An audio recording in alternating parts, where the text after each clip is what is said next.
Hello my beautiful viewers, welcome back to my YouTube channel. ಎಲ್ಲರೂ ಹೆಂಗಿದ್ದೀರಿ? ಎಲ್ಲರೂ ಆರಾಮದಿರಿ ಅಂತೇಳಿ ಭಾವಿಸ್ತಾ ಇವತ್ತಿನ ಬ್ಲಾಗು ಶುರು ಮಾಡತ್ತೀನಿ. ಮಾರ್ನಿಂಗ್ ಎದ್ದ ಬಾಗ್ಲ ಕ್ಲೀನ್ ಮಾಡಬೇಕು ಅಂತೇಳಿ ಹೊರಗಡೆ ಬಾಗಿಲು ತೆಗೆಯೋಷ್ಟ್ರಾಗ ಇಲ್ಲಿ ದೊಡ್ಡ ಗುಂಪನ ಮೀಟಿಂಗ್ ಸೇರಿತ್ರಿ. ಕಟ್ಟಿರುವೆ ಗುಂಪು ಮನ್ಯಾಗ ಪುಟ್ಟ ಮಕ್ಳು ಇರೋದ್ರಿಂದ ತಿನ್ಬೇಕಾದ್ರೆ ಏನಾದ್ರು ಚೆಲ್ಲಿರ್ತಾರ, ಸ್ವೀಟ್ ಅದು ಇದು ಏನಾದ್ರು ಚೆಲ್ಲಿದ್ರಂದ್ರೆ ಈ ತರ ಕಟ್ಟಿರುವೆ ಹುಟ್ಕೊಂತವ. ಹಾಗೆ ನಾನು ಹೊಸ್ತಿಲ್ ಮುಂದೆನು ಅಕ್ಕಿ ಹಿಟ್ಟಿನ ರಂಗೋಲಿ ಹಾಕ್ತೀನಿ. ಸೊ ಹಂಗಾಗಿ ಅದು ತಿನ್ನೋ ಆಸೆಗೆ ಏನಾದರೂ ಕಟ್ಟಿರುವೆ ಆಗಿರ್ಬೋದು, ಆದರೆ ಹುಷಾರಾಗಿರ್ಬೇಕಷ್ಟೇ. ಸಿಕ್ಕಾಪಟ್ಟೆ ಅದು ಕಚ್ಚತು ಅಂತಂದ್ರೆ ಸಿಕ್ಕಾಪಟ್ಟೆ ನೋವಾಗ್ತೈತಿ, ಬ್ಲಡ್ ಬರ್ತೈತಿ. ಸೊ ಹಂಗಾಗಿ ಮಕ್ಕಳು ಹೇಳೋಷ್ಟರಲ್ಲಿ ಕ್ಲೀನ್ ಮಾಡಿಬಿಡ್ಬೇಕು ಅಂತೇಳಿ ಎಲ್ಲ ಕ್ಲೀನ್ ಮಾಡಿ ನೆಲ ಒರೆಸಿ ಒಳಗಡೆ ಬಂದಿದ್ದೀನಿ. ಇವಾಗ ಇಲ್ಲಿ ನಾನು ರಂಗೋಲಿ ಹಾಕೋದಕ್ಕೆ ಅಕ್ಕಿ ಹಿಟ್ಟಿಂದ ಚಾಕ್ ಮಾಡಿ ರೆಡಿ ಮಾಡಿ ಇಟ್ಕೊಂಡಿರ್ತೀನಿ. ಸೊ ಅದನ್ನು ನೀರಿಗೆ ಹಾಕಿ ನೆನೆಸಿ ಫೆವಿಕಾಲ್ ಡಬ್ಬಿಗೆ ನಾನು ಅದನ್ನು ಫಿಲ್ ಮಾಡ್ತಾ ಇದ್ದೀನಿ. ಸೊ ಅದರಿಂದ ನಾನು ಹೊರಗಡೆ ರಂಗೋಲಿನ ಹಾಕ್ತೀನಿ. ಯಾಕಪ್ಪ ಅಂತ ಅಂದರೆ ನಿಮ್ಗೆಲ್ರಿಗೂ ಗೊತ್ತಿದೆ, ನಾನು ಪುಡಿ ರಂಗೋಲಿನ ಯಾವಾಗಲೂ ಯೂಸ್ ಮಾಡೋದಿಲ್ಲ. ಇಷ್ಟು ದಿನ ಚಾಕಿಂದ ರಂಗೋಲಿ ಹಾಕ್ತಿದೆ. ಬಟ್ ಚಾಕಿಂದ ಬೇಡ, ಅಕ್ಕಿ ಹಿಟ್ಟಿಂದನೇ ಹಾಕೋಣ. ಅಕ್ಕಿ ಹಿಟ್ಟಿಂದ ರಂಗೋಲಿ ಹಾಕೋದು ತುಂಬಾ ಒಳ್ಳೆಯದು ಮನೆ ಬಾಗಿಲು ಮುಂದೆ. ಸೊ ಹಂಗಾಗಿ ಅಕ್ಕಿ ಹಿಟ್ಟು ಹಾಕಿದ್ರೆ ಅದು ಕೂಡ ಹಾರಾಡ್ಕೊಂಡು ಒಳಗಡೆನೆ ಬರುತ್ತೆ. ಇನ್ನು ಈ ಥರ ಏನಾದರೂ ಪ್ಲ್ಯಾನ್ ಮಾಡೋಣ ಅಂತ ಹೇಳಿ ಈ ಥರ ಮಾಡ್ಕೊಂಡಿದ್ದೀನಿ. ಯೂಟ್ಯೂಬಿಂದ ನೋಡಿನೇ ರೆಡಿ ಮಾಡಿದ್ದು ಈ ಥರ ಅಕ್ಕಿ ಹಿಟ್ಟಿನ ಚಾಕ್ನ. ಸೊ ಚೆನ್ನಾಗಿದೆ, ತುಂಬ ಚೆನ್ನಾಗಿ ಬರುತ್ತೆ. ಈ ಥರ ರಂಗೋಲಿ ಹಾಕಿದಾಗ ತುಂಬ ಚೆನ್ನಾಗಿ ಬೀಳುತ್ತೆ ರಂಗೋಲಿ ಹಾಕಬೇಕಾದ್ರೆ. ಸೊ ನೋಡ್ತಾ ಇರ್ಬೋದು ನೀವು ಎಷ್ಟು ಚೆನ್ನಾಗಿ ನೀಟಾಗಿ ರಂಗೋಲಿ ಡಿಸೈನ್ ಬರುತ್ತೆ ಅಂತ ಹೇಳಿ. ಮನೆಯಲ್ಲಿ ನೀವು ಟ್ರೈ ಮಾಡ್ತೀರಾ ಅನ್ನೋದಾದರೆ ನನಗೆ ಕಾಮೆಂಟ್ ಮಾಡಿ, ನಾನು ಯಾವ ಥರ ಈ ಚಾಕ್ನ ರೆಡಿ ಮಾಡ್ಕೊಳ್ಳೋದು ಅನ್ನೋದನ್ನು ನಿಮಗೆ ನೆಕ್ಸ್ಟ್ ವಿಡಿಯೋ ಒಂದನ್ನು ಹಾಕ್ತೀನಿ. ಹಾಗೆ ಈ ತಿಂಗಳು ನಮಗೆ ಪುಣ್ಯಕ್ಷೇತ್ರಗಳ ದರ್ಶನ ಮಾಡೋ ಯೋಗ ತುಂಬ ಇದೆ ಅಂತ ಅನಿಸುತ್ತೆ ನನಗೆ. ಯಾಕೆ ಅಂತ ಅಂದರೆ ಲಾಸ್ಟ್ ಟೈಮು ಶಿವನ ಮಂದಿರಕ್ಕೆ ಹೋಗಿ ಅಲ್ಲಿನೂ ಕೂಡ ಸಾಕಷ್ಟು ದೇವಸ್ಥಾನಗಳನ್ನ ನೋಡಿ ದರ್ಶನ ಮಾಡಿಕೊಂಡು ದೇವ್ರ ದರ್ಶನ ಮಾಡಿಕೊಂಡು ಬಂದ್ವಿ. ಹಾಗೆ ಲಾಸ್ಟ್ ಮತ್ತೆ ಒಂದು ಸಾರಿ ನಮ್ಮ ಅಜ್ಜಿ ಊರಿಗೆ ಹೋಗಿ ಅಲ್ಲೂ ಕೂಡ ದೇವ್ರ ದರ್ಶನ ಮಾಡ್ಕೊಂಡು ಬಂದ್ವಿ. ಇನ್ನು ಇವತ್ತು ಕೆಳಗಡೆ ನಮ್ಮ ಮನೆ ಓನರು ನಮ್ಮನ್ನು ದೇವಸ್ಥಾನಕ್ಕೆ ಕರ್ಕೊಂಡು ಹೋಗ್ತಾ ಇದ್ದಾರೆ. ಯಾವ ದೇವಸ್ಥಾನ ಏನು ಅಂತ ನಿಮಗೆ ಹಂಗೆ ಮುಂದೆ ಹೋಗ್ತಾ ಹೇಳ್ತೀನಿ. ಸೊ ಮುಂಚೆನೇ ಪ್ಲ್ಯಾನ್ ಇರಲಿಲ್ಲ, ನಮಗೇನು ಗೊತ್ತೂ ಇರಲಿಲ್ಲ ಈ ಥರ ಹೋಗ್ತೀವಿ ಅನ್ನೋದು ಕೂಡ ನಮ್ಗೆ ಗೊತ್ತಿರಲಿಲ್ಲ. ಬಟ್ ನಿನ್ನೆ ನೈಟ್ ಬಂದು ಆಂಟಿ ಹೇಳಿದ್ರು, ಇಲ್ಲ ಹಿಂಗೆ ದೇವಸ್ಥಾನಕ್ಕೆ ಹೋಗ್ತಾ ಇದ್ದೀವಿ, ನಾಳೆ ರೆಡಿಯಾಗಿ ಹೋಗಿ ಬರೋಣ ಅಂತ ಹೇಳಿದ್ರು. ರೀಸೆಂಟಾಗಿ ಅವ್ರ ಮಗನ ಮದುವೆ ಆಗಿದೆ. ಸೊ ಹಂಗಾಗಿ ನವಜೋಡಿಗಳನ್ನು ದೇವಸ್ಥಾನಕ್ಕೆ ಕರ್ಕೊಂಡು ಹೋಗ್ಬೇಕಂತೇಳಿ ಹೊರಟಿದ್ದಾರೆ. ಸೊ ನಮಗೂ ಬಾ ಅಂತೇಳಿದ್ರು, ಹಂಗಾಗಿ ಸರಿ ಅಂತೇಳಿ ನಾವು ಕೂಡ ಇವತ್ತು ಅವ್ರ ಜೊತೆಗೆ ಹೊಂಟೀವಿ. ಸೊ ಯಾವ ಊರು, ಯಾವ ದೇವಸ್ಥಾನ, ಹಾಗೆ ಇವತ್ತಿನ ದಿನ ಯಾವ ಥರ ಇರುತ್ತೆ ಅನ್ನೋದನ್ನು ಇವತ್ತಿನ ಈ ವ್ಲಾಗ್ನಾಗ ನೀವು ನೋಡ್ತೀರಿ. ಇವತ್ತು ನೀವು ನೋಡ್ತಾ ಇರೋ ಈ ವ್ಲಾಗ್ ಅಂತೂ ತುಂಬಾ ಇಂಟ್ರೆಸ್ಟಿಂಗ್ ವ್ಲಾಗ್ ಆಗಿರ್ತೈತಿ. ಖಂಡಿತ ನಿಮ್ಮೆಲ್ಲರಿಗೂ ಇಷ್ಟ ಆಗ್ತೈತಿ. ಪ್ಲೀಸ್ ಇಷ್ಟ ಆದರೆ ವಿಡಿಯೋಗೊಂದು ಲೈಕ್ನ ಕೊಟ್ಟು ಚಾನಲ್ ಸಬ್ಸ್ಕ್ರೈಬ್ ಮಾಡ್ಕೊಳ್ಳೋದು ಮಾತ್ರ ಮರೆಯೋಕೆ ಹೋಗ್ಬಿಡ್ರಿ. ಇನ್ನು ನನ್ನ ಮಕ್ಕಳು ಇನ್ನೂ ಮಲ್ಗಾರ, ಎಬ್ಬರಿಸ್ತೀನಿ. ಅವ್ರಿಗೆ ಎಬ್ಬರಿಸಿ ರೆಡಿಯಾಗಿ ಹೋಗ್ತೀವಿ. ನೋಡ್ರಿ ಪಾಪ ನನ್ನ ಮಗಳು ಎಷ್ಟು ಬೆವತೈತಿ, ಶೆಕಿಯಾಗಿ ಫುಲ್ ಹಂಗೆಲ್ಲ ತೊಯ್ದೈತಿ, ಅಷ್ಟು ಶೆಕಿ ಆಗೈತಿ. ನಾವು ಹಂಗೆ ಫ್ಯಾನ್ ಹಾಕಿರಲಿಲ್ಲ, ಸ್ವಲ್ಪ ಈಗ ಶೆಕಿ ಆದರೆ ಹೇಳ್ತಾರ ಅಂಥೇಳಿ ಹಂಗೆ ಎದ್ಲಕ್ಕಿ. ನಾನು ಹೋಗಿ ಸ್ವಲ್ಪ ವೀಡಿಯೋ ಕ್ಯಾಪ್ಚರ್ ಮಾಡ್ಕೊಳ್ಳೋ ಅಷ್ಟ್ರಾಗ ಎದ್ಲು. ಅವರೆಲ್ಲ ಫ್ಯಾಮಿಲಿ ಬರತ್ತಾರ, ಅವ್ರ ಜೊತೆಗೆ ನಾವು ಮಾತ್ರ, ಮತ್ತು ಯಾರಿಲ್ಲ. ಸೊ ಕ್ರೂಸರ್ ಮಾಡ್ಯಾರ, ಇನ್ನು ರೆಡಿಯಾಗಿ ಹೋಗ್ತೀವಿ. ಸೊ ಮಕ್ಕಳನ್ನ ರೆಡಿ ಮಾಡಿಕೊಂಡು ನಾವು ಇಬ್ಬರು ರೆಡಿಯಾಗಿ ಇವಾಗ ಹೊರಟೇವಿ. ನನ್ನ ಹಸ್ಬೆಂಡ್ ಮುಂದ್ಗಡೆ ಸೀಟಲ್ಲಿ ಕುಂತಾರ, ಇನ್ನು ಆರುನ ಕೆಳಗಡೆ ಓನರ್ ಮಗ ಜೊತೆಗೆ ಕೂರಿಸ್ಕೊಂಡು ಕುಂತಾರ. ಇನ್ನು ನನ್ನ ಮಗ ಅವ್ರ ಅಪ್ಪಾಜಿ ಹತ್ರ ಅದಾರ. ಸೊ ಎಲ್ಲರೂ ಹೊಂಟೇವಿ. ಇವಾಗ ಎಲ್ಲಿ ಹೊಂಟೇವಿ ಅನ್ನೋದನ್ನು ಇವಾಗ ನಾನು ನಿಮ್ಗೆ ಹೇಳ್ತೀನಿ. ನಾನು ಆ ಕ್ಷೇತ್ರಕ್ಕೆ ಹೋಗ್ತಾ ಇರೋದು ಫಸ್ಟ್ ಟೈಮ್. ನೀವೆಲ್ಲರೂ ಸಾಕಷ್ಟು ಸಾರಿ ಹೋಗಿರ್ಬೋದು. ತುಂಬಾ ಪ್ರಸಿದ್ಧಿಯಾಗಿರುವಂಥ ಕ್ಷೇತ್ರ ಅದು. ಯಾವುದಪ್ಪ ಅಂತ ಅಂದ್ರೆ ಶ್ರೀ ಉಳುವಿ ಚನ್ನಬಸವೇಶ್ವರ ಕ್ಷೇತ್ರಕ್ಕೆ ನಾ ಇವತ್ತು ಹೊಂಟೀವಿ. ಸೊ ನನ್ನ ಅದೃಷ್ಟ ಅಂತಲೇ ಹೇಳ್ಬೋದು. ನಾನಂತೂ ನೋಡಿರಲಿಲ್ಲ, ನನ್ನ ಹಸ್ಬೆಂಡು ನೋಡಿರಲಿಲ್ಲ ಅಂತ ಅನಿಸುತ್ತೆ. ನಿಜ ಹೇಳಬೇಕು ಅಂತ ಅಂದರೆ ನಾನು ಯಾವುದೇ ಪ್ಲೇಸ್ಗೂ ನಾನು ಹೋಗೇ ಇಲ್ಲ ಜಾಸ್ತಿ. ಇಲ್ಲೇ ಸುತ್ತಮುತ್ತ ನಿಯರಲ್ಲಿರೋ ಪ್ಲೇಸಸ್ನ ನಾನು ನೋಡಿದ್ದೀನಿ ಅಷ್ಟೇ ಹೊರತು ದೂರ ಇರೋ ಯಾವುದೇ ಪ್ಲೇಸಸ್ನ ನಾನು ನೋಡಿಲ್ಲ.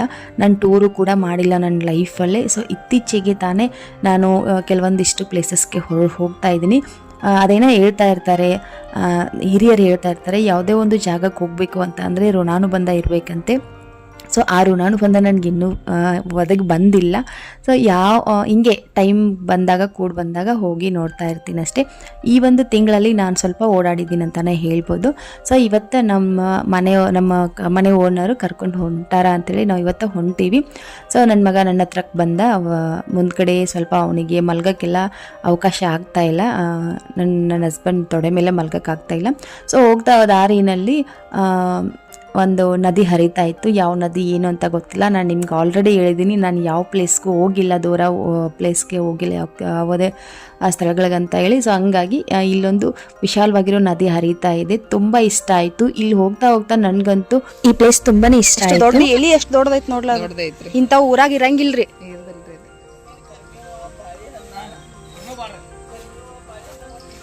ಈ ಇದು ಬಳ್ಳಿ ನೋಡ್ರಲ್ಲ ಹೆಂಗೈತಿ ಕೆಳಗಿಂದ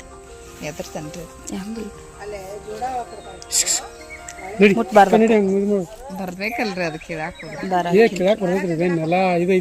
ಹಸಿ ಐತ್ರಲ್ಲ ಈಗ ಮ್ಯಾಲ ಕಟ್ಬಿಡ್ ಅಲ್ಲಿ ಇಲ್ಲಿ ಯಾರ್ದಾರ್ರಿ ಸಾಕಷ್ಟು ಇರ್ತಾವ್ರಿ. ನಮ್ಮ ಅಂಕಲ್ ಅಂತೂ ಮುಟ್ಟಬೇಡ್ರಿ ಅಂತ ಇಲ್ಲಿ ಮುಂದೆ ಇದ್ರ ಜಾಗ ಐತ್ರಿ. ಹಂಗಾದ್ರು ನಡಿತೈತ್ರಿ ಅಲ್ಲಿ ಇನ್ನ ಏನು ಮಾಡೇ ಇಲ್ಲಲ್ರಿ ಅವ್ರು ಮಣ್ಣ ಹಾಕಿ. ನಾ ತರ್ಸತ್ ಹೇಳತ್ತೀರಿ ಹೂವಿನ ಗಿಡ ಹಚ್ಚಾಕ್ ಬರೈತೆ. ನಾ ಬಂದಾಗಿಂತ ಹೇಳತ್ತೀನಿ ಅಂಕಲ್ಗೆ, ಅಲ್ಲಿ ನೀರ್ ಹಾಕಿಸ್ರಿ, ಇದು ಮಣ್ಣು ಹಾಕಿಸ್ರಿ ಅಂತೇಳಿ. ಅಲ್ಲಿ ಸಣ್ಣದ ನೋಡಿ, 2 ಅದಾವ, ಅಲ್ಲೊಂದು. ಇವತ್ತಿನ ದಿನ ಮತ್ತು ಈ ಪ್ಲೇಸ್ ನನಗೆ ತುಂಬಾ ಇಷ್ಟ ಆಯಿತು. ಹಾಗೆ ಹೋಗ್ತಾ ದಾರಿನಲ್ಲಿ ಸ್ಟಾಪ್ ಮಾಡಿ ಇಲ್ಲಿ ನಾವು ಟಿಫನ್ ಮಾಡೋಣ ಅಂತ ಸ್ಟಾಪ್ ಮಾಡಿದ್ವಿ. ಅಲ್ಲಿ ಇವಾಗ ನೀವು ನೋಡ್ತಾ ಇದ್ದೀರಾ ಎದುರುಗಡೆ ಒಂದು ಕರಿಬೇವಿನ ಗಿಡ. ಅದು ಯಾವ ಥರ ಇತ್ತು ಅಂತ ಅಂದರೆ ತುಂಬ ದೊಡ್ಡದಾಗಿರೋ ಎಲೆಗಳಿತ್ತು ಕರಿಬೇವಿನ ಗಿಡಕ್ಕೆ. ಸೊ ಅದನ್ನು ನೋಡ್ತಾ ಇದ್ದಾಗೇ ನಾನು ಹೇಳಿದೆ ಅದು ಕರಿಬೇವು ಗಿಡ ಅಂತ ಹೇಳಿ. ಎಲ್ಲರೂ ಹೇಳಿದ್ರು ಕರಿಬೇವು ಗಿಡ ಅಲ್ಲ, ಅದು ಅಷ್ಟು ದೊಡ್ಡದಾಗಿ ಎಲೆ ಇರುತ್ತಾ ಅಂತ ಹೇಳಿ. ಎಲ್ಲರೂ ನಾನು ಎಷ್ಟು ಹೇಳಿದ್ರು ಯಾರೂ ನಂಬಲಿಲ್ಲ. ಕೊನೆಗೆ ಅದು ಒಂದು ಎಲೆ ತೊಗೊಂಡು ಸ್ಮೆಲ್ ನೋಡಿದಾಗ ಗೊತ್ತಾಯ್ತು ಇದು ಕರಿಬೇವು ಅಂತ ಹೇಳಿ. ಇದೊಂದು ರೀತಿ ಬೇರೆ ರೀತಿಯೇ ಇದೆ ಗಿಡ, ತುಂಬಾ ದೊಡ್ಡದಾಗಿರೋ ಎಲೆಗಳಿದೆ. ಸೊ ಅದನ್ನು ಒಂದು ಗಿಡನ ತಗೋಬೇಕು, ಸಿಕ್ಕಾಪಟ್ಟೆ ಇತ್ತು. ಇಡೀ ಫಾರೆಸ್ಟ್ ತುಂಬಾ ಜಾಸ್ತಿ ಸಂಖ್ಯೆಯಲ್ಲಿ ಕರಿಬೇವು ಗಿಡನೇ ಇತ್ತು ಅಂತ ಅನಿಸುತ್ತೆ. ಸೊ ಅಷ್ಟು ಕರಿಬೇವು ಗಿಡ ಇತ್ತು. ಕಿತ್ಕೋಬೇಕು, ಒಂದು ಮನೆಗೆ ತೊಗೊಂಡು ಬಂದು ಹಚ್ಚಬೇಕು ಅಂತ ಅಂದ್ಕೊಂಡ್ವಿ. ಬಟ್ ಯಾವುದು ಕೂಡ ಬರಲಿಲ್ಲ. ಒಂದರಿಂದ ಒಂದು ಬೇರ್ಗಳು ಅಟ್ಯಾಚ್ ಆಗಿರೋ ರೀತಿ ಇತ್ತು. ಸೊ ನೋಡಿದ್ವಿ ನಾವಲ್ಲಿ, ಬಟ್ ಆಗಲಿಲ್ಲ. ಸುಮ್ಮನೆ ಮನೆಗೆ ಬಂದ್ವಿ. 1-2 ಗಿಡ ಕಿತ್ವಿ, ಬಟ್ ಅದು ಬೇರ್ ಸಮೇತ ಬರಲೇ ಇಲ್ಲ, ಮಧ್ಯಕ್ಕೇ ಕಟ್ಟಾಗಿ ಬಂತು. ಸೊ ಹಂಗಾಗಿ ಅದು ಆಸೆನ ಅಲ್ಲಿಗೆ ಬಿಟ್ಟು ನಾವು ಆರಾಮಾಗಿ ಟಿಫನ್ ಮಾಡೋಕ್ಕೆ ಅಂತ ಹೊರಟ್ವಿ. ಸೊ ಇಲ್ಲಿ ಟಿಫನ್ ಮಾಡಬೇಕು ಅಂತ ಗಾಡಿನ ಸ್ಟಾಪ್ ಮಾಡಿದ್ವಿ.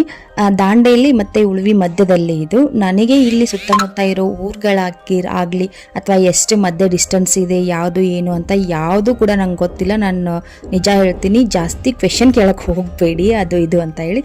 ಸೊ ನಾನು ನೋಡ್ತಾ ಇರೋದನ್ನು ಮಾತ್ರ, ನಾನು ಇವಾಗ ತಾನೇ ಎಲ್ಲನೂ ನೋಡ್ತಾ ಇದ್ದೀನಿ, ಅನುಭವಿಸ್ತಾ ಇದ್ದೀನಿ ಅಷ್ಟೇ.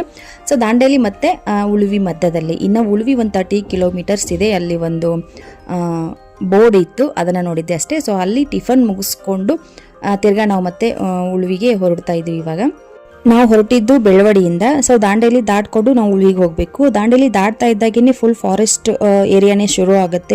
ಅಪ್ ಟು ಉಳ್ವಿವರೆಗೂ ಫಾರೆಸ್ಟ್ ಏರಿಯಾನೇ, ಫುಲ್ ಘಾಟ್ ಸೆಕ್ಷನ್ನು. ಸೊ ಇಲ್ಲಿ ಗಾಡಿ ಓಡಿಸ್ಬೇಕು ಅಂತಂದರೆ ನಿಧಾನವಾಗಿಯೇ ಗಾಡಿನ ಓಡಿಸ್ಬೇಕಾಗತ್ತೆ. ಫುಲ್ ಡೇಂಜರಸ್ ಜಾಗ ಅಂತಲೇ ಹೇಳ್ಬೋದು. ಅಷ್ಟೊಂದು ಡೇಂಜರಸ್ ಜಾಗ ಇದ್ರೂ ಕೂಡ ಫುಲ್ ಎಂಜಾಯ್ಮೆಂಟ್ ಆಗುತ್ತೆ. ಇಲ್ಲ ಆ ಕಡೆ ಈ ಕಡೆ ಫಾರೆಸ್ಟು, ಮಧ್ಯದಲ್ಲಿ ರೋಡು, ಜಸ್ಟ್ ಒಂದು ವೆಹಿಕಲ್ ಹೋಗ್ಬೋದು ಅಷ್ಟೇ. ಇನ್ನೊಂದು ವೆಹಿಕಲ್ ಬಂದರೆ ಅದು ದಾಟ್ಕೊಬೇಕಾದ್ರೆ ತುಂಬಾ ಕಷ್ಟ ಆಗುತ್ತೆ. ತುಂಬಾ ಕಷ್ಟದಿಂದ ದಾಟ್ಕೊಂಡು ಹೋಗಬೇಕು. ಎದುರುಗಡೆ ಯಾವುದಾದ್ರೂ ಒಂದು ವೆಹಿಕಲ್ ಬಂದರೆ ಅಷ್ಟು ಸ್ಮಾಲ್ ಆಗಿರೋ ರೋಡ್ ಇರೋದು ಮಧ್ಯದಲ್ಲಿ. ಇದಕ್ಕಿಂತ ಮುಂಚೆ 1 ಮಂತ್ ಬ್ಯಾಕ್ ನಾವು ಪ್ಲ್ಯಾನ್ ಮಾಡಿದ್ವಿ. ನನ್ನ ಹಸ್ಬೆಂಡ್ ಹೇಳಿದರು ಉಳ್ವಿಗೆ ಹೋಗಿ ಬರೋಣ, 1 ನೈಟು ಮತ್ತು 1 ಡೇ ಆಗುತ್ತೆ, ಅಲ್ಲಿ ಟ್ರೆಕ್ಕಿಂಗ್ ಎಲ್ಲ ಇರುತ್ತೆ ಅಂತ ಹೇಳಿದ್ರು.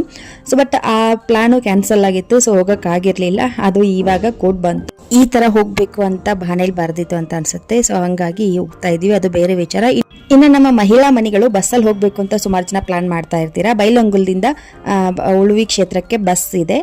ಸೊ ಬೆಳಿಗ್ಗೆ ಮತ್ತು ಮಧ್ಯಾಹ್ನ ಮತ್ತು ಸಾಯಂಕಾಲ 3 ಟೈಮು ಬಸ್ ಇದೆ ಅಂತೆ. ಬೆಳಗ್ಗೆ 6 ಗಂಟೆಗಿರ್ಬೋದು, ಅಥವಾ ನಂಗೆ ಟೈಮಿಗೆ ಅಷ್ಟಾಗಿ ಗೊತ್ತಿಲ್ಲ. ಬಟ್ ಗೌರ್ಮೆಂಟ್ ಬಸ್ ಇದೆ. ಸೊ ಹೋಗೋರು ಹೋಗ್ಬೋದು. ಎದುರುಗಡೆನೇ ನೀವು ನೋಡ್ತಾ ಇದ್ದೀರಾ. ಇನ್ನು ಅಲ್ಲಿ ಹೋಗ್ತಾ ಇರಬೇಕಾದ್ರೆ ತುಂಬ ಅಂದರೆ ತುಂಬಾ ಎಂಜಾಯ್ ಆಗುತ್ತೆ. ಈ ಪ್ರಕೃತಿ ಸೌಂದರ್ಯನ ಸವಿತಾ ಜರ್ನಿ ಮಾಡೋದಿದೆ ನೋಡಿ. ಸೊ ಅದರಂಥ ಸ್ವರ್ಗ ಬೇರೆ ಎಲ್ಲೂ ಇಲ್ಲ ಅಂತಲೇ ಹೇಳ್ಬೋದು. ಸೊ ಈ ಥರ ಓನ್ ವೆಹಿಕಲ್ ಮಾಡಿಕೊಂಡು ಹಾಗೆ ಒಂದು ಸಾಂಗ್ ಹಾಕ್ಕೊಂಡು ಈ ಥರ ಫಾರೆಸ್ಟ್ ಮಧ್ಯದಲ್ಲಿ ಹೋಗ್ತಾ ಇದ್ದರೆ ಸ್ವರ್ಗಕ್ಕೆ 2 ಗೇನಪ್ಪ, 3 ಗೇನು ಬೇಡ, 2 ಗೇನು, 1 ಗೇನು. ಸೊ ಅಷ್ಟು ಚೆನ್ನಾಗಿರುತ್ತೆ. ನಾನು ನಿಮಗೆ ಸುಮಾರು ಸಾರಿ ಒಂದು ಮಾತನ್ನ ಹೇಳ್ತಾ ಇರ್ತೀನಿ, ಆ ಪ್ರಕೃತಿ ಮಡಿಲಲ್ಲಿ ಸಿಗೋಷ್ಟು ನೆಮ್ಮದಿ ಬೇರೆ ಎಲ್ಲೂ ಸಿಗಲ್ಲ ಅಂತ ಹೇಳಿ ಹೇಳ್ತಾ ಇರ್ತೀನಿ ಅಲ್ವಾ. ಇಲ್ಲಿಗೆ ಬಂದಮೇಲೆ ಆ ಮಾತು ಎಷ್ಟು ಸತ್ಯ ಅನ್ನೋದು ಇಲ್ಲಿ ಬಂದಮೇಲೆ ಅರ್ಥ ಆಗುತ್ತೆ ನಮಗೆ. ನಿಜವಾಗ್ಲೂ ಹೇಳ್ತೀನಿ, ನಾನು ಈ ಥರ ಇರುತ್ತೆ ಅಂತ ಹೇಳಿ ಎಕ್ಸ್ಪೆಕ್ಟೇಷನ್ನು ಮಾಡಿರಲಿಲ್ಲ. ಸೊ ನನಗೆ ಗೊತ್ತಿರಲಿಲ್ಲ, ನಾನು ಯಾರನ್ನು ಕೇಳಕ್ಕೆ ಹೋಗಿರಲಿಲ್ಲ ಹೆಂಗಿರುತ್ತೆ ಏನೋ ಎತ್ತ ಅಂತೇಳಿ. ಬಟ್ ಉಳ್ವಿ ಚೆನ್ನಾಗಿದೆ ನೋಡೋಣ ಅಂತ ಹೇಳಿದ ತಕ್ಷಣ ಏನೋ ಒಂದು ದೇವಸ್ಥಾನ ಇರ್ಬೋದು, ಬಟ್ ಗುಡ್ಡಗಳು ಇರ್ಬೋದು ಅಂತ ಹೇಳಿ ನನಗೊಂದು ಬೇರೆ ಕಲ್ಪನೆನೇ ಇತ್ತು. ಇತ್ತು, ಬಟ್ ನನ್ನ ಕಲ್ಪನೆಗೂ ಮೀರಿದಷ್ಟು ತುಂಬ ಚೆನ್ನಾಗಿ ಈ ಒಂದು ಪ್ರಕೃತಿ ಇಲ್ಲಿರುವಂಥ ನೇಚರ್ ಇತ್ತು. ನನಗಂತೂ ತುಂಬಾ ಇಷ್ಟ ಆಯಿತು. ಇವತ್ತಿನ ದಿನ ನನಗೆ ತುಂಬ ಅಂದರೆ ತುಂಬಾ ಚೆನ್ನಾಗಿತ್ತು. ಸೊ ನೀವು ನೋಡ್ತಾ ಇರ್ಬೋದು ಎಷ್ಟು ಚೆನ್ನಾಗಿದೆ ಆ ನಿಸರ್ಗ, ಆ ಒಂದು ಹಚ್ಚ ಹಸಿರಾಗಿರುವಂಥ ಫಾರೆಸ್ಟ್ ಅಂತ ಹೇಳಿ. ಹಾಗೆ ಎಷ್ಟು ಚೆನ್ನಾಗಿದೆಯೋ ಅಷ್ಟೇ ಡೇಂಜರಸ್ ಏರಿಯಾ ಅಂತಲೇ ಹೇಳ್ಬೋದು. ಇಲ್ಲಿ ಬೆಳಿಗ್ಗೆ 6 ಗಂಟೆಯಿಂದ ಸಾಯಂಕಾಲ 6 ಗಂಟೆವರೆಗೂ ಮಾತ್ರ ಜರ್ನಿ ಮಾಡೋದಕ್ಕೆ ಅವಕಾಶ ಇರುತ್ತೆ. ಸಾಯಂಕಾಲ 6 ಗಂಟೆಗೆ ಕ್ಲೋಸ್ ಆದರೆ ಇನ್ನು ನೆಕ್ಸ್ಟ್ ಬೆಳಗ್ಗೆ 6 ಗಂಟೆಗೆ ಇದನ್ನು ಓಪನ್ ಮಾಡೋದು. ಯಾಕೆ ಅಂತಂದರೆ ರಾತ್ರಿ ಟೈಮು ಮತ್ತು ಸಾಯಂಕಾಲ ಟೈಮು ಪ್ರಾಣಿಗಳೆಲ್ಲ ಓಡಾಡ್ತಾ ಇರುತ್ತೆ. ಪ್ರಾಣಿಗಳಿಗೂ ತೊಂದರೆ, ಮನುಷ್ಯರಿಗೂ ತೊಂದರೆ. ಈ ಟೈಮ್ನಲ್ಲಿ ಏನಾದರೂ ವೆಹಿಕಲ್ ಓಡಾಡೋದಕ್ಕೆ ಅವಕಾಶ ಮಾಡಿಕೊಟ್ರೆ, ಸೊ ಹಂಗಾಗಿ ಆ ಟೈಮ್ನಲ್ಲಿ ಅವಕಾಶ ಇಲ್ಲ. ಬೆಳಿಗ್ಗೆ 6 ಗಂಟೆಯಿಂದ ಸಾಯಂಕಾಲ 6 ಗಂಟೆವರೆಗೂ ಆರಾಮಾಗಿ ಓಡಾಡ್ಬೋದು. ಈ ಟೈಮ್ನಲ್ಲಿ ಗಾಡಿಗಳು ಓಡಾಟದ ಸೌಂಡ್ಗೆ ಯಾವುದೇ ಪ್ರಾಣಿಗಳು ಬರಲ್ಲ ಅಂತ ಹೇಳ್ತಾರೆ. ಸೊ ಹಂಗಾಗಿ ಹಾಗೆ ಇನ್ನೂ ಒಂದು ವಿಚಾರ, ನೀವು ಯಾವ ಥರನಾದರೂ ತಗೊಳ್ಳಿ, ನನಗೆ ಹೇಳಬೇಕು ಅಂತ ಅನ್ನಿಸ್ತು. ಸೊ ಅದಕ್ಕಾಗಿ ಹೇಳ್ತಾ ಇದ್ದೀನಿ, ಇಲ್ಲಿ ಯಾರಾದರೂ ಬರೋರಿದ್ರೆ ದಯವಿಟ್ಟು ಒಂದು ಟ್ಯಾಬ್ಲೆಟ್ನ ತಗೊಂಡು ಬನ್ನಿ. ವಾಮಿಟ್ ಆಗದೆ ಇರೋರು ತೊಗೊಂಡು ಬನ್ನಿ, ಆಗೋರು ತೊಗೊಂಡು ಬನ್ನಿ. ಯಾಕೆ ಅಂತಂದರೆ ಇದು ಘಾಟ್ ಸೆಕ್ಷನ್ನು, ತಿರ್ಗಾಮುರ್ಗ ರೋಡ್ ಇರುತ್ತೆ. ಸೊ ಹಂಗಾಗಿ ನಾವು ಬೆಳಗ್ಗೆ ಮಾಡಿರೋ ಟಿಫನ್ ಎಲ್ಲ ಮತ್ತೆ ತಿರ್ಗಾ ವಾಪಸ್ ಹೊರಗಡೆನೆ ಬರೋ ಚಾನ್ಸಸ್ ತುಂಬಾ ಇದೆ. ಸೊ ಹಂಗಾಗಿ ಟ್ಯಾಬ್ಲೆಟ್ನ ಒಂದು ನುಂಗಿ ಬಂದರೆ ಒಳ್ಳೆಯದು. ಪಾಪ ನನ್ನ ಮಗಳು ದಾರಿ ಮಧ್ಯದಲ್ಲಿ ವಾಮಿಟ್ ಮಾಡಿಕೊಂಡ್ಲು. ನಿಜ ಹೇಳಬೇಕು ಅಂತಂದರೆ ನಮಗೂ ಕೂಡ ಗಾಡಿನಲ್ಲಿ ಇರೋರು ಎಲ್ರಿಗೂ ಕೂಡ ಹೊಟ್ಟೆ ತೊಳಸ್ತಾನೆ ಇತ್ತು. ಬಟ್ ಎಲ್ಲರೂ ಕಂಟ್ರೋಲ್ ಮಾಡಿಕೊಂಡ್ರು ಅಷ್ಟೇ. ನಂಗೆ ಗೊತ್ತು, ನನಗೂ ಆ ಥರ ಎಕ್ಸ್ಪೀರಿಯೆನ್ಸ್ ಆಗಿದೆ. ಸೊ ಇದೊಂದು ಸಣ್ಣ ಸಲಹೆನ ಕೊಡಬೇಕು ಅಂತ ಅನ್ನಿಸ್ತು. ಸೊ ಕೊಡ್ತಾ ಇದ್ದೀನಿ. ನೀವು ಏನು ಹೇಳಿದ್ರು ಓಕೆ ತಗೋತೀವಿ. ಯಾಕೆ ಇದನ್ನ ಇಷ್ಟೊಂದು ನಾನು ಹೇಳ್ತಾ ಇದ್ದೀನಿ ಅಂತ ಅಂದರೆ, ಇದು ಘಾಟ್ ಸೆಕ್ಷನ್ನು. ಇಲ್ಲಿ ಹಾಸ್ಪಿಟಲ್ ಅಲ್ಲ, ಒಂದು ಮೆಡಿಕಲ್ ಕೂಡ ನಮಗೆ ಸಿಗೋದಿಲ್ಲ, ಒಂದು ಟ್ಯಾಬ್ಲೆಟ್ ಕೂಡ ಸಿಗೋದಿಲ್ಲ. ಹಾಗೆ ಗಾಡಿ ಕಂಡೀಷನ್ನು ಕೂಡ ಅಷ್ಟೇ. ನಾವು ಯಾವುದೇ ಗಾಡಿನ ತೊಗೊಂಡು ಹೋದರೂ ಕೂಡ ಅದನ್ನು ಒಳ್ಳೆ ಕಂಡೀಷನ್ನಲ್ಲಿ ಇರುವಂಥ ಗಾಡಿನ ತೊಗೊಂಡು ಹೋದರೆ ಬೆಟರು. ಇಲ್ಲಿ ಮಧ್ಯದಲ್ಲಿ ಏನಾದರೂ ಗಾಡಿ ಕೆಟ್ಟು ನಿಂತ್ಕೊಂಡ್ರೆ ಹೆಲ್ಪ್ ಮಾಡೋರು ಯಾರೂ ಇರೋದಿಲ್ಲ. ಇಲ್ಲಿ ಗಾಡಿಗಳು ಓಡಾಡೋದು ತುಂಬಾ ಕಡಿಮೆ. ಸೊ ಹಾಗಾಗಿ ನಮ್ಮ ಒಂದು ಮುಂಜಾಗ್ರತೆಯಲ್ಲಿ ನಾವು ಇದ್ದರೆ ಒಳ್ಳೆಯದು. ಸೊ ಒಳ್ಳೆ ಹ್ಯಾಪಿ ಜರ್ನಿ ಆಗುತ್ತೆ. ಇಲ್ಲ ಅಂದರೆ ನಮಗೆ ಪ್ರಾಬ್ಲಮ್ ಆಗೋದು. ಸೊ ಅದಕ್ಕೆ ಸರಿ, ಇವಾಗ ಉಳ್ವಿಗೆ ಬಂದ್ವಿ. ಇಲ್ಲಿ ಉಳ್ವಿ ಮಹಾದ್ವಾರ ಇದು. ಇಲ್ಲಿ ಎಂಟ್ರೆನ್ಸ್ ಫೀ ಇದೆ ಅಂತ ಅನಿಸುತ್ತೆ. ಸೊ ನಾನು ಹಿಂದ್ಗಡೆ ಕೂತಿರೋದ್ರಿಂದ ನಾನು ನೋಡಲಿಲ್ಲ ಅಲ್ಲಿ ಫೀ ಕಟ್ಟಿದ್ರು ಏನು ಮಾಡಿದ್ರು ಅಂತ ಹೇಳಿ. ಸೊ ಇಲ್ಲಿ ಸ್ಟಾಪ್ ಮಾಡಿದ್ರು. ಆಮೇಲೆ ಒಂದು ಸ್ವಲ್ಪ ಹೊತ್ತು ಆದಮೇಲೆ ಗೇಟ್ ಓಪನ್ ಮಾಡಿದ್ರು. ಹಾಗಾಗಿ ನಾನು ಅಂದ್ಕೊಂಡೆ ಇಲ್ಲಿ ಎಂಟ್ರೆನ್ಸ್ ಫೀ ಇರ್ಬೋದು ಅಂತ ಹೇಳಿ. ಒಂದು 50 to 100 ರೂಪೀಸ್ ಏನಾದರೂ ಇರ್ಬೋದು. ಸೊ ಇವಾಗ ಗೇಟ್ ಓಪನ್ ಮಾಡಿದ್ರು, ಹೊರಡ್ತಾ ಇದ್ವಿ. ಇಲ್ಲಿಂದ ಒಂದು ಸ್ವಲ್ಪ ದೂರದಲ್ಲಿ ದೇವಸ್ಥಾನ ಇರೋದು.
ಸೊ ಇವಾಗ ಬಂದ್ವಿ ದೇವಸ್ಥಾನಕ್ಕೆ. ಸೊ ಇಲ್ಲಿ ಗಾಡಿ ಪಾರ್ಕ್ ಮಾಡೋದಕ್ಕೂ ಕೂಡ ಯಾವುದೇ ರೀತಿ ತೊಂದರೆ ಇಲ್ಲ. ಇಲ್ಲಿ ದೇವಸ್ಥಾನದ ಎದುರುಗಡೆ ಸ್ವಲ್ಪ ಜಾಗನೂ ಇದೆ.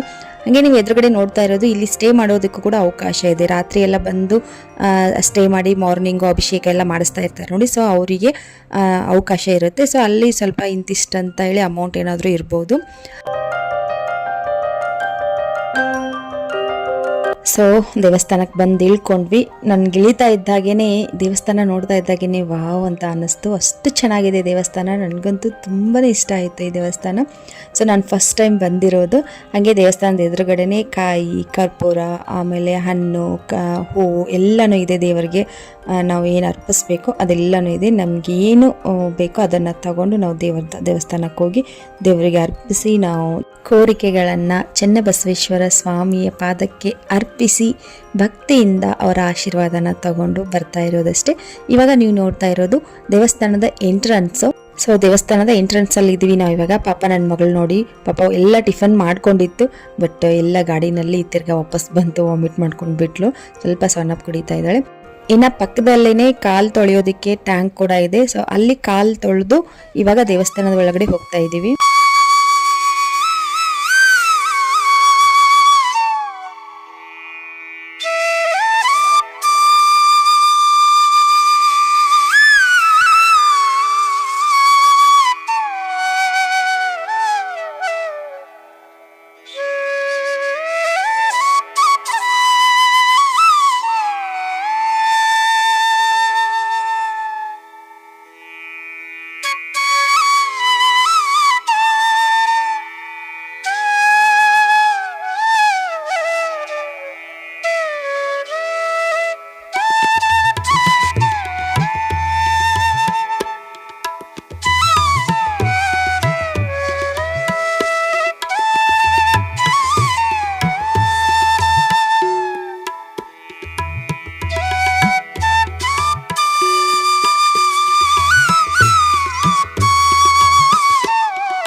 ಇನ್ನು ಈ ಉಳುವಿ ಕ್ಷೇತ್ರ ಶ್ರೀ ಚನ್ನಬಸವಣ್ಣನವರ ಚರಿತ್ರೆಯನ್ನು ಸಾರುವಂಥ ಕ್ಷೇತ್ರ ಇದಾಗೈತಿ.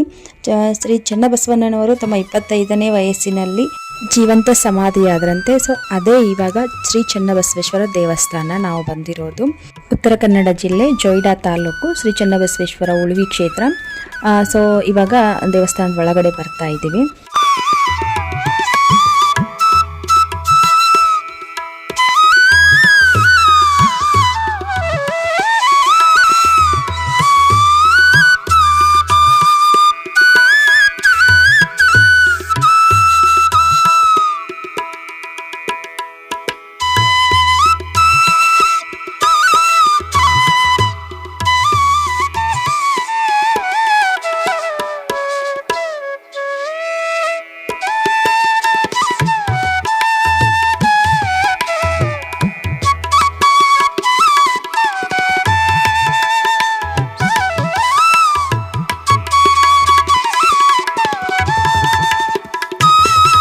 ಇನ್ನು ಅಲ್ಲಿ ಒಳಗಡೆ ಹೋಗಿ ದರ್ಶನ ಮಾಡಿಕೊಂಡು ಒಂದು ಸ್ವಲ್ಪ ಹೊತ್ತು ಅಲ್ಲೇ ಕೂತ್ಕೊಂಡ್ವಿ. ಫೋಟೋಶೂಟ್ ಎಲ್ಲ ಮಾಡಿಕೊಂಡು ಫೋಟೋ ಗಿಟೆಲ್ಲ ತೆಗೆಸ್ಕೊಂಡು ಇವಾಗ ನಾವಿಲ್ಲಿ ಪ್ರಸಾದ ಮಾಡಬೇಕು ಅಂತ ಬಂದಿದ್ದೀವಿ. ಇಲ್ಲಿ ಪ್ರತಿದಿನವೂ ಪ್ರಸಾದ ಇರುತ್ತಂತೆ, ಮತ್ತು 3 ಟೈಮ್ಸು ಇರುತ್ತಂತೆ. ಬೆಳಿಗ್ಗೆ, ಆಮೇಲೆ ಮಧ್ಯಾಹ್ನ ಮತ್ತು ಸಾಯಂಕಾಲ 3 ಟೈಮು ಕೂಡ ಇಲ್ಲಿ ಬಂದ ಭಕ್ತರಿಗೆ ಹೊಟ್ಟೆ ತುಂಬ ಪ್ರಸಾದನ ಕೊಡ್ತಾರೆ. ಸೊ ಇವತ್ತಿನ ಪ್ರಸಾದ ಜೋಳದ ರೊಟ್ಟಿ, ಬದನೆಕಾಯಿ ಪಲ್ಯ ಮತ್ತು ಸ್ವೀಟ್ ಬುಂದೆ ಇತ್ತು, ಆಮೇಲೆ ಸಜ್ಜಕಾನೂ ಇತ್ತು. ಬಟ್ ನಾವು ಬರ್ತಿದ್ದಾಗೇನೆ ನಮ್ಮ ದುರಾದೃಷ್ಟಕ್ಕೆ ಸಜ್ಜಕ ಖಾಲಿ ಆಗಿತ್ತು. ದೇವರ ಪ್ರಸಾದ ಎಷ್ಟು ಸಿಗುತ್ತೋ, ಯಾವುದು ಸಿಗುತ್ತೋ ಅದು ನಮಗೆ ಮೃಷ್ಟಾನ್ನಕ್ಕೆ ಸಮಾನ. ಕಣ್ಣಿಗೆ ಹೊತ್ಕೊಂಡು ನಾವು ಪ್ರಸಾದನ ಸೇವನೆ ಮಾಡಬೇಕು. ಸೊ ಇವಾಗ ಪ್ರಸಾದ ಮಾಡ್ತಾ ಇದ್ದೀವಿ.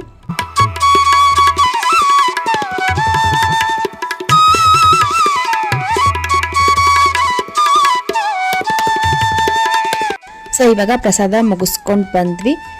ಇನ್ನು ಸ್ವಲ್ಪ ಮಳೆ ಕೂಡ ಆಯಿತು. ಆ ಟೈಮ್ನಲ್ಲಿ ಸ್ವಲ್ಪ ಆಯಿತು ಅಷ್ಟೇ, ಜಾಸ್ತಿ ಏನಾಗಲಿಲ್ಲ. ಇನ್ನು ಈ ಕಡೆ ಬಂದು ಸ್ವಲ್ಪ ಬಳೆ ಎಲ್ಲ ತಗೋಬೇಕು. ಉಳುವಿ ಬಳೆ ತುಂಬಾ ಪ್ರಸಿದ್ಧಿ ಬಳೆ. ಇಲ್ಲಿ ಬಂದವರಿಗೆ ಮುತ್ತೈದೆಯರಿಗೆ ಬಳೆನ ಕೊಡಿಸ್ಬೇಕಂತೆ. ಮನೆಯಲ್ಲಿ ಮುತ್ತೈದೆಯರಿಗೆ ಬಳೆನ ತೊಗೊಂಡು ಹೋಗ್ಬೇಕಂತೆ. ಇಲ್ಲಿ ಉಳುವಿ ಬಳೆ ಡಿಫ್ರೆಂಟ್ ಆಗಿರುತ್ತೆ, ಅದರದ್ದೇ ಆದ ಒಂದು ಮಹತ್ವನ ಉಳುವಿ ಬಳೆಗಳು ಪಡೆದಿವೆ. ಸೊ ಹಾಗಾಗಿ ಬಳೆನ ತಗೊಂಡು ಇವಾಗ ನಾವು ಮತ್ತೆ ಜಾಸ್ತಿ ಬೇರೆ ಬೇರೆ ಪ್ಲೇಸ್ಗಳಿತ್ತು ಅಲ್ಲಿ ನೋಡೋದಕ್ಕೆ. ಬಟ್ ನಮಗೆ ಹೋಗೋದಕ್ಕೆ ಟೈಮ್ ಇರಲಿಲ್ಲ. ಸೊ ಹಂಗಾಗಿ ನಾವು ಸ್ವಲ್ಪ ಅರ್ಜೆಂಟಲ್ಲೇ ಬಂದ್ವಿ ಅಂತಲೇ ಹೇಳ್ಬೋದು. ಸೊ ಅಲ್ಲಿ ಸ್ವಲ್ಪ ಹೊತ್ತು ನಿಂತ್ಕೊಂಡು ಇವಾಗ ತಿರ್ಗಾ ಊರಿಗೆ ಹೊರಡ್ತಾ ಇದ್ದೀವಿ. ನನ್ನ ಮಗ ಹೊರಡಬೇಕಾದ್ರೆ ಮಲಗಿರಲಿಲ್ಲ. ಸೊ ಬರ್ತಾ ದಾರಿನಲ್ಲಿ ಮತ್ತೆ ಮಲಗ್ದ, ಒಂದು ಸ್ವಲ್ಪ ಹೊತ್ತು ಮಲಗ್ದ ಅಷ್ಟೇ. ಇನ್ನು ಎಲ್ಲರಿಗೂ ಸುಸ್ತಾಗಿತ್ತು. ಇವತ್ತಿನ ದಿನ ಅರ್ಧ ಕಳೆದಿರೋದು ಗಾಡಿನಲ್ಲೇ ಅಂತಲೇ ಹೇಳ್ಬೋದು. ಬೆಳಗ್ಗೆ ಹೊರಡಬೇಕಾದ್ರೆ ಇರುವಂಥ ಎನರ್ಜಿ ತಿರ್ಗಾ ಬರಬೇಕಾದ್ರೆ ಇರಲಿಲ್ಲ. ನಾವು ದೇವಸ್ಥಾನದಲ್ಲಿ ಕಳೆದಿದ್ದು ಜಾಸ್ತಿ ಸಮಯ ಅಲ್ಲ, ನಾವು ಜಾಸ್ತಿ ಸಮಯ ಕಳೆದಿದ್ದು ಗಾಡಿನಲ್ಲಿ ಜರ್ನಿ ಮಾಡ್ತಾನೆ ಜಾಸ್ತಿ ಸಮಯ ಕಳೆದಿದ್ದು. ಸೊ ಎಲ್ಲರೂ ಸುಸ್ತೊಡೆದಿದ್ರು. ಇವಾಗ ಎದ್ದ ನನ್ನ ಮಗ ಎದ್ದು ಬಿಸ್ಕೆಟ್ ತಿಂತವನೆ. ಇನ್ನು ಮನೆಗೆ ಬಂದ್ವಿ. ಮನೆಗೆ ಬಂದು ಅಲ್ಲಿ ದಾರಿನಲ್ಲಿ ಬರ್ತಾ ಸ್ವಲ್ಪ ಹಲಸಿನ ಹಣ್ಣು ತೊಗೊಂಡ್ರು ಕೆಳಗಡೆ ಓನರು. ಸೊ ಅವಾಗ ಒಂದು ಸ್ವಲ್ಪ ತೊಳೆಗಳನ್ನು ತೊಗೊಂಡಿದ್ವಿ ಅಷ್ಟೇ. ಸೊ ಎಲ್ಲರೂ ತಿಂದು ಬೀಜನ ಕಲೆಕ್ಟ್ ಮಾಡ್ಕೊಂಡಿದ್ದೆ ನಾನು. ಈ ಬೀಜನ ಹುರ್ಕೊಂಡು ತಿಂದರೆ ಸಖತ್ತಾಗಿರುತ್ತೆ. ಹಾಗೆ ಈ ಬೀಜದಿಂದ ಪಲ್ಯನೂ ಮಾಡ್ಕೊಬೋದು. ಇನ್ನು ಹಲಸಿನ ಹಣ್ಣು ಬಳಸ್ಕೊಂಡು ಸಾಕಷ್ಟು ರೆಸಿಪೀಸ್ನು ಮಾಡ್ಕೋಬಹುದು. ಹಲಸಿನ ಹಣ್ಣು ಹಲ್ವಾ ಮಾಡ್ತಾರೆ, ಮತ್ತು ಹೋಳಿಗೆ ಮಾಡ್ತಾರೆ, ಆಮೇಲೆ ಸಾಕಷ್ಟು ಸಂಡಿಗೆ ಮಾಡ್ತಾರೆ. ಸಾಕಷ್ಟು ರೆಸಿಪೀಸ್ನ ಹಲಸಿನನ್ನ ಬಳಸ್ಕೊಂಡು ಮಾಡ್ಬೋದು. ಬಟ್ ಇವಾಗ ಸ್ವಲ್ಪ ಬೀಜ ಸ್ವಲ್ಪನೇ ಇರೋದ್ರಿಂದ ನಾನು ಹುರ್ಕೊಂಡು ಮಕ್ಕಳು ಸ್ವಲ್ಪ ಕೊಟ್ಟು ನಾನು ಸ್ವಲ್ಪ ತಿಂದರೆ ಆಯಿತು ಅಂತ ಹೇಳಿ ಹುರಿತಾ ಇದ್ದೀನಿ. ಇನ್ನೊಂದು ವಿಚಾರ ಗೊತ್ತಾ, ನಾನು ಹಲಸಿನಣ್ಣು ತಿಂದು ಎಷ್ಟೋ ವರ್ಷಗಳೇ ಆಗೋಯ್ತು. ಅದರಲ್ಲೂ ಒಂದೇ ಸಾರಿ ತಿಂದಿದ್ದು, ಲೈಫಲ್ಲೇ ಒಂದೇ ಒಂದು ಸಾರಿ ನಾನು ಹಲಸಿನಣ್ಣು ತಿಂದಿದ್ದು. ತುಂಬ ಚಿಕ್ಕವಳಿದ್ದೆ. ಸೊ ಅವಾಗ ತಿಂದಿದ್ದೆ. ಇನ್ನು ನೆಕ್ಸ್ಟ್ ಸೆಕೆಂಡ್ ಟೈಮ್ ತಿಂದಿರೋದು ಇವತ್ತೇನೆ. ಇವತ್ತೊಂದು 2-3 ತೊಳೆ ತಿಂದೆ ಅಷ್ಟೇ. ಸೊ ನನ್ಗೆ ಹಲಸಿನಣ್ಣು ತಿನ್ನಲ್ಲ ಅಂತ ಇಲ್ಲ, ಬಟ್ ದೊಡ್ಡ ಕಾಯಿ ನಾನು ಒಬ್ಳೆ ಏನು ತಗೊಳ್ಳೋದು ಅಂತೇಳಿ ತೊಗೊಳಕ್ಕೂ ಹೋಗೋದಿಲ್ಲ, ತಿನ್ನೋಕ್ಕೂ ಹೋಗಲ್ಲ. ಸೊ ಇವತ್ತಿನ ಈವ್ನಿಂಗ್ ಸ್ನ್ಯಾಕ್ಸು ಹಲಸಿನಣ್ಣಿನ ಬೀಜ ಮತ್ತು 1 ಕಪ್ ಟೀ. ಸೊ ಈ ಥರ ನಮ್ಮ ಒಂದು ಈವ್ನಿಂಗ್ ಸ್ನ್ಯಾಕ್ಸ್ ಇವತ್ತಿತ್ತು. ಓಕೆ, ಇವತ್ತಿನ ವ್ಲಾಗು ಕೂಡ ಇಲ್ಲಿಗೆ ಎಂಡ್ ಮಾಡ್ತೀನಿ. ಕೊನೆವರೆಗೂ ವ್ಲಾಗ್ ನೋಡಿರೋ ಎಲ್ರಿಗೂ ತುಂಬಾ ಥ್ಯಾಂಕ್ಸ್. ಸೊ ಇವತ್ತಿನ ಈ ವ್ಲಾಗ್ ನಿಮಗೆ ಖಂಡಿತ ಇಷ್ಟ ಆಗಿರುತ್ತೆ. ಇಷ್ಟ ಆದರೆ ದಯವಿಟ್ಟು ವಿಡಿಯೋಗೆ ಒಂದು ಲೈಕ್ನ ಕೊಡಿ. ಹಾಗೆ ಚಾನೆಲ್ನ ಸಬ್ಸ್ಕ್ರೈಬ್ ಮಾಡಿಕೊಂಡು ಬೆಲ್ ಬಟನ್ನ ಪ್ರೆಸ್ ಮಾಡಿ ಆಲ್ ಆಪ್ಷನ್ನ ಕ್ಲಿಕ್ ಮಾಡಿ. ಇದೇ ಥರ ಒಳ್ಳೊಳ್ಳೆ ವೀಡಿಯೋಸು ನಿಮ್ಮನ್ನು ಬಂದು ತಲುಪುತ್ತೆ ಅಂತ ನಾನು ನಿಮಗೆ ಪ್ರಾಮಿಸ್ ಮಾಡ್ತೀನಿ. ಮತ್ತೆ ಸಿಗ್ತೀನಿ ನೆಕ್ಸ್ಟ್ ವ್ಲಾಗಲ್ಲಿ. ಬಾಯ್.